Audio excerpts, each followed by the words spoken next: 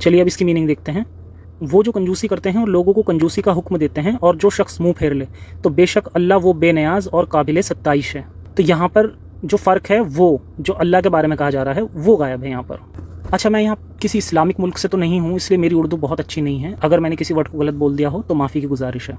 हम Indian Muslim इतनी अच्छी उर्दू नहीं बोल पाते हैं। तो बहुत से लोगों को शायद यहाँ पर ये लग रहा होगा कि ये बहुत ज़्यादा बड़े फ़र्क नहीं है, लेकिन ऐसा नहीं है। अगर ये खुदा की भेजी किताब होती तो यहाँ बिल्कुल भी फ़र्क नहीं होना चाहिए था। और आपको एक बहुत बड़ा फ़र्क देखना है तो एक कंपैरिजन एग्जाम्पल मैं देता हूँ यहाँ पर। सना कुरान जो कि बहुत पुराना कुरान पाया गया है, उसका अगर आज के कुरान से कंपैरिजन करें तो भी बहुत फ़र्क मिल जाते हैं। यहाँ तो मीनिंग इतनी बदल जाती है कि जो आपके अमल हैं उन पर ही सवालिया निशान लग जाएगा। जैसे कि आज का कुरान के अगर हम चैप्टर नंबर 2 आयत नंबर 196 देखें, और जब तक कुर्बानी का जानवर अपनी जगह पर ना पहुंच जाए तब तक अपने सर मत मूंडो, जबकि साना कुरान कहता था 2:196 और जब तक कुर्बानी का जानवर अपनी जगह पर ना पहुंच जाए तब तक मूंड मत करो। तो यहाँ पर पूरा सर ही गायब है। अब किस वर्जन की बात आप मानेंगे? इनमें से कौन सा वर्जन आपको कयामत के दिन बख्शवाएगा? तो इस तरह के भी मेरे पास बहुत सारे एग्जाम्पल हैं और शायद फिर कभी मैं आपको एक डिटेल्ड वीडियो में या सीरीज़ में एक्सप्लेन करूंगा। बहरहाल मेरा यहाँ मकसद है ये बताना कि कुरान खुदा की तरफ से आई हुई किताब नहीं है, ये बाकी किताबों की तरह इंसानों की ही लिखी किताब है, जिसे ये उलेमा जब चाहे अपने हिसाब से बदल देते हैं, लेकिन इंसानियत की खातिर कभी नहीं बदलते। तो मेरी मुस्लिम भाइयों से अपील है कि इस किताब की सच्चाई को जानो और इसे इतना सीरियसली मत लिया करो कि इसके लिए आप दंगे शुरू करो या इसके लिए आपको अपनी जान देनी पड़े। आपकी जान ही दुनिया में सबसे ज़्यादा कीमती चीज़ है। जान है तो जहान है। तो अपनी ज़िंदगी को एक नई दिशा दो, विज्ञान को अपना सहारा बनाओ और इंसानियत को अपनाओ। मैंने वादा किया था कि गुलाम औरतों के ऊपर हुए जुल्म पर मैं दूसरा पार्ट लाऊंगा, तो अभी मैं उस पर काम कर रहा हूँ और बहुत जल्दी ही वो वीडियो लाऊंगा। जिसने अभी तक इसका पहला पार्ट नहीं देखा है वो इसे इस वीडियो के लास्ट में देख सकते हैं। और साथ ही